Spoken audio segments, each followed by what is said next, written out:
We make hundreds, maybe thousands of decisions every single day. But how many of them are really ours? Today, we're going to pull back the curtain on the psychological tricks your own mind plays on you and, well, how they can be used for and against you. And that brings us to this really powerful question from behavioral economist Dan Ariely. We like to think we're smart, especially with our money, right? But what if we're not? What if we're all just a little bit irrational? For the longest time, the world of economics was built on this one big idea, that we're all rational. That we carefully weigh the pros and cons of every choice. But a pretty revolutionary field called behavioral economics is telling a much, much different story. And here's the real kicker.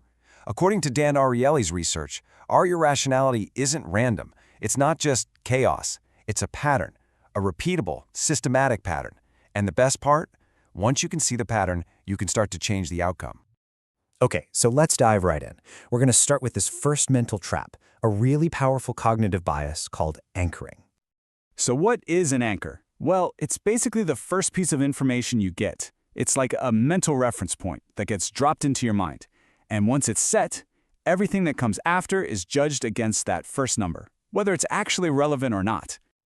To see just how powerful this is, let me ask you something. Do you think a completely random number, say the last 2 digits of your social security number, could change how much you'd be willing to pay for a nice bottle of wine? It sounds crazy, right? Well, a group of MIT students found out. The setup for this experiment was just brilliant. First, students had to write down the last 2 digits of their social security number, a number that has absolutely nothing to do with the value of anything. Then they were asked if they'd pay that amount for different items before they actually started bidding for real. And the results? They were just astounding. The students with high social security numbers, like 80 to 99, they consistently bid more than 300% higher than the students with low numbers. That first totally random number became this powerful anchor that completely warped their idea of value. Okay, so that's anchors. Let's shift gears now to our next little brain quirk. We're going to see how just the way a choice is presented, or framed, can completely change the outcome even when the logic behind it stays exactly the same. Okay, think about this for a second. In both of these scenarios, the Lindt truffle is exactly 14 cents more than the Hershey's Kiss. The price difference is identical. So, logically, our choice should be the same in both cases, shouldn't it? Nope, not even close. The results show a complete reversal. When the Kiss actually cost something, even just a penny, 73% of people made the logical choice and went for the better chocolate.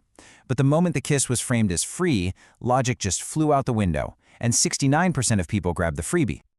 See, that word, free, it's like a cheat code. It bypasses our rational brain and just mashes this emotional hot button. We don't see it as a price of zero. We see it as a whole other category, something with absolutely no downside. It's not a price, it's a siren song. And this irrational pull of free, it's not just about chocolate. It has some huge, and I mean huge, implications for our real-world financial decisions, and even for our health. So take a look at these 2 credit card offers. Card A has a 12% interest rate, but hey, a free annual fee. Card B has a lower 9% interest rate, but it costs $100 a year. Where do most people go? Straight for Card A. Our eyes just lock onto that magic word. We get so blinded by trying to avoid a small fee that we completely ignore the much higher interest rate, which could end up costing us a fortune. All right, let's look at one final, totally mind-bending example of framing. There was this study where people were given a new, quote-unquote, painkiller called Velladone RX. The thing is, the pill was actually just vitamin C. Now, in the first group, people were told the pill was expensive, $2.50 a pop. And you know what?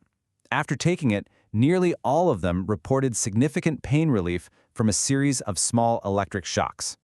But then, a different group was given the exact same pill, but this time they were told it was on sale, heavily discounted to just 10 cents. And get this, the results were cut in half. The cheaper the pill was framed to be, the less effective it was, even though it was the exact same placebo. It just goes to show you, in our minds, price equals quality, a bias that can have a very, very real impact on our well-being. So what does this all mean for us? Now that we know our minds can be so easily swayed by anchors and frames, how can we actually use this knowledge in our own lives? The bottom line is, our brains are hardwired with these little mental shortcuts. Anchors set our expectations. The way choices are framed shapes our decisions, and that powerful allure of free can make us completely abandon logic. And you better believe these biases are used every single day by marketers, negotiators, you name it. But here is the good news. These mistakes we make, they're not random. They are systematic.